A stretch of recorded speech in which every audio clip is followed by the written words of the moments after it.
लगता है अभिषेक को ये गेम जीतना चाहिए। You are a bad kisser, जो उसमें किस का परफॉर्मेंस नहीं देना या मेरा डायरेक्ट, डेफिनेटली मैं कोई पर्सनल, मेरे वो बॉयफ्रेंड नहीं है, लवर नहीं है जिन्हें मैं किस कर रही हूँ। ये एक टास्क था, मैंने सिर्फ इसे एज अ टास्क लिया। लग गए ओवर ही पैशनेटली किस करने लग गए और मैंने उतना रिएक्शन बैक उन्हें दिया नहीं उस चीज। काफी टारगेटेड थी मैं पहले दिन से, बहुत कम रही हूँ इस घर में और मुझे इतना वक्त ही नहीं मिला और इसीलिए शायद मैं आज बाहर हूँ और मोस्टली लोग फेक खेल रहे हैं इसीलिए वो अंदर है। ये इतनी कैलकुलेशंस के साथ लोग वहाँ गेम खेल रहे हैं, सबने अपना अपना कैरेक्टर पकड़ा हुआ है। जी पता नहीं क्यों कंट्रोवर्सी से मेरा पीछा छूटता ही नहीं, क्योंकि वो एक टास्क था किसका। और जब वीकेंड का वार हुआ, जब सर ने इतना कुछ बोला, तब मुझे पता चला क्या ये इतना बड़ा मुद्दा बन गया है इसमें।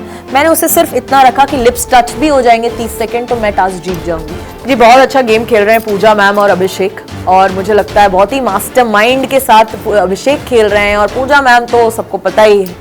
सी आई थिंक काफ़ी टारगेटेड थी मैं पहले दिन से, जो मुझे लगता है गेम खेलने का अपना 100% देने का मौका मुझे बिल्कुल नहीं मिला। बहुत कम रही हूँ इस घर में एंड एक नैरेटिव के साथ जो मुझे प्रेजेंट कर दिया, एक सेट करके लोगों के दिमाग में कि ये बहुत ज़्यादा फेक है, ये बहुत प्रिपेयर्ड है, बहुत ओवर कॉन्फिडेंट है, बहुत कुछ चीज़ें मुझे लगता है लोगों के दिमाग में पहले ही डाल दी गई और उसको इरेज करने का ये इतना लंबा शो है नहीं और मुझे इतना वक्त ही नहीं मिला और इसीलिए शायद मैं आज बाहर हूँ। और दूसरा मुझे लगता है रियलिटी शो में रियल थोड़ा कम ही रहना चाहिए और मैं काफ़ी रियल खेल गई शायद इसीलिए बाहर हूँ। जैसे आपने कहा कि आप रियल खेल गए, तो आपको क्या लगता है फिर कौन फेक खेल रहा है? मोस्टली लोग फेक खेल रहे हैं इसीलिए वो अंदर हैं। सब एक क्लियर है कि मुझे ये ऐसे खेलना है, ये रिएक्शन शो के लिए सही दिखता है तो वो रिएक्शन देते हैं। वो ये नहीं देते कि जो मैं रियल हूँ वो रिएक्शन जो शो में सही लगेगा, जो इस सिचुएशन में टेलीकास्ट में अच्छा दिखेगा वो रिएक्शन देते हैं और जो टेलीकास्ट में ज़्यादा फुटेज देगा। ये इतनी कैलकुलेशंस के साथ लोग वहाँ गेम खेल रहे हैं, सबने अपना अपना कैरेक्टर पकड़ा हुआ है। किसी ने एक वैम्प का, किसी ने कैसेनोवा का, किसी ने एक ज्ञानी का, एक सबने अपना कैरेक्टर प्ले कर रहे हैं और वो कर रहे हैं। शायद मैंने अपना कैरेक्टर नहीं पकड़ा, जो मैं थी वही रही, इसीलिए मैं बाहर हूँ। कई बार ऐसा होता है कि मैम कुछ चीज़ सडनली हो जाती है और वो आइकॉनिक डायलॉग बन जाता है, आइकॉनिक हुक स्टेप बन जाता है। जी अगर आज गूगल पे सर्च करके बिग बॉस ओटीटी पे किसने किस किया तो आपका नाम आता है। जी क्या लगता है कि ये इतना बड़ा इशू बन जाएगा, आपको लगा? जी पता नहीं क्यों कंट्रोवर्सी से मेरा पीछा छूटता ही नहीं। जहाँ कंट्रोवर्सी होती है वहाँ आकांक्षा पूरी आ ही जाती है या कंट्रोवर्सी मेरे पीछे पीछे आ जाती है।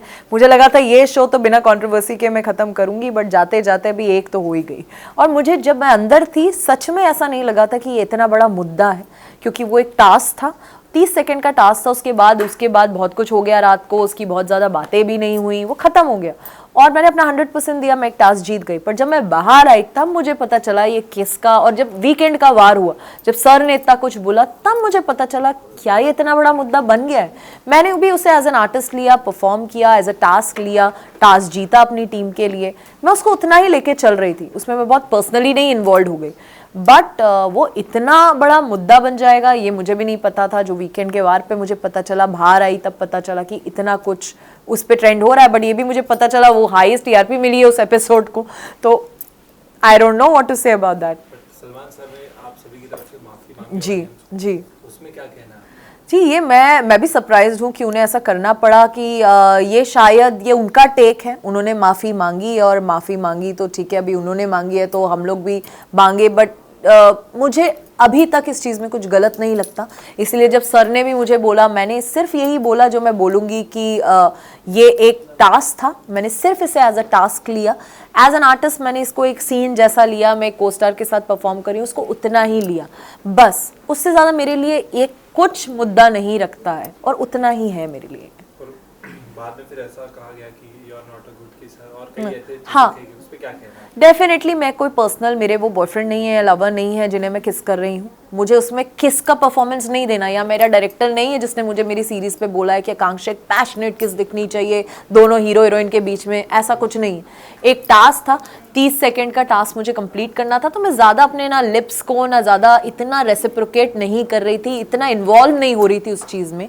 वो कुछ ज़्यादा पर्सनल ले गए इस चीज़ को कि वो ओवर ही घुसने लग गए, ओवर ही पैशनेटली किस करने लग गए और मैंने उतना रिएक्शन बैक उन्हें दिया नहीं उस चीज़ में। मैंने उसे सिर्फ इतना रखा कि लिप्स टच भी हो जाएंगे 30 सेकंड तो मैं टास्क जीत जाऊंगी, मैंने उतना ही रखा। उसकी वजह से उनको लगा अरे यार तुमने तो प्रॉपर्ली किस किया ही नहीं, you are a bad kisser. तो आप मेरे घर पे आके थोड़ा ना मुझे मिल रहे हैं कि मैं आपको प्रॉपर्ली किस करूं। हमें टास्क में टास्क जीत रहे हैं, उतना ही मैंने किया और इसलिए मैं टास्क जीती। अपने अपने टास्क को 100% देना बिल्कुल। जरूरी उस समय समझा। बिल्कुल। अगर आप जब से जय से बात कर रहे थे, जब आप लोग की बातें होती थी, आपने एक जिक्र किया था कि मैं इतने सालों से रिलेशन में नहीं रही, लास्ट मेरा रिलेशन वो व्यक्ति इस घर में आया और यहाँ से उनको कोई व्यक्ति मिला एंड देन तो कई हद तक एक नाम है जिसके डायरेक्टली या फिर इनडायरेक्टली हम कह सकते हो उसका जिक्र होता है। आप कुछ कहना चाहोगे उस बारे में? जी डेफिनेटली, क्योंकि वो बार बार मुझे देखते थे कि तुम बैक एंड पे क्यों रहती हो, थोड़ा सा कट जाती हो, थोड़ा सा 100% नहीं दे रही हो, अपना खुल के नहीं आ रही हो। क्योंकि मुझे लगता है एक रियलिटी शो में रिश्ते बनाना और इतने कम टाइम में किसी को जज करना, मैं उन्हें बाहर नहीं जानती हूँ। अंदर सब कहीं ना कहीं अपना गेम खेल रहे हैं, कैरेक्टर फॉलो कर रहे हैं, तो वहाँ मैं किसी को जज कर पाऊँ कि ये मेरे लिए एक रिश्ते में सही होगा कि नहीं, इसके साथ मैं अफेयर रखना चाहती हूँ, मैं ऐसी नहीं हूँ। मुझे वक्त लगता है। किसी के लिए एक लाइकिंग हो सकती है, बट इतना बड़ा डिसीजन लेना कि मुझे इसको डेट करना है, मुझे इसके साथ रहना, उसके लिए मुझे टाइम चाहिए, उसके लिए मुझे उस इंसान को बाहर मिलना होगा। क्योंकि अभी आप सिर्फ एक घर के अंदर है, बाहर जब मैं काम पे जाती हूँ आप कैसे होते हो, आप काम पे जाते हो कैसे होते हो, एक नॉर्मल लाइफ के रूटीन में आप कैसे हो, इसको देखने के लिए मुझे आपको बाहर मिलना होगा इस गेम शो से हट के। वहाँ एक घर में कोई काम नहीं है, 12 लोग हो, वहाँ पे ऐसा होना बहुत नॉर्मल बात है। वहाँ आप मुझे उतना टाइम भी दे रहे हो, उतना अटेंशन भी दे रहे हो, उतनी चीज़ें कर रहे हैं, बट नॉर्मली आप इंसान क्या हो ये जानने के लिए मैं उस घर में डिसीजन नहीं ले सकती। और मेरे साथ जो हुआ है, मेरे को टाइम लगता है, अब मैं बहुत केयरफुल हो गई हूँ, अब मैं अपने आप को टाइम देती हूँ, जो पहले टाइम मैंने लोगों को दिया है, तो वो टाइम अब मैं अपने आप को देती हूँ, अब बहुत प्यार करती हूँ, अपने काम को डेट कर रही हूँ और अपना 100% दे रही हूँ, और वही मैंने उनको बोला। क्या लगता है मैम कौन होगा विनर इस बार? जी बहुत अच्छा गेम खेल रहे हैं पूजा मैम और अभिषेक, और मुझे लगता है बहुत ही मास्टरमाइंड के साथ अभिषेक खेल रहे हैं, और पूजा मैम तो सबको पता ही है जैसे खेल रही हैं, वो बहुत शार्प हैं, बहुत स्ट्रांग हैं, और ये दो मेरे टॉप 2 डेफिनेटली हैं, और मुझे लगता है अभिषेक को ये गेम जीतना चाहिए। तो जो ऑडियंस थी जिनको आपका एज विनर देखना था वो ख्वाहिश अधूरी रह गई, उन्हें क्या कहना चाहेंगे? यार मैं बहुत बहुत सैड हूँ एंड सो सॉरी गाइस कि आपने मुझे इतना प्यार दिया, इतना सपोर्ट किया, बट मैं इतनी जल्दी बाहर आई, आपको डिसअपॉइंट किया, उसके लिए सॉरी। मैं बहुत ही जल्दी आप मेरा बहुत सारा बहुत ही अच्छा काम देखेंगे, and thank you for always loving me. Thank you so much ma'am. Thank you.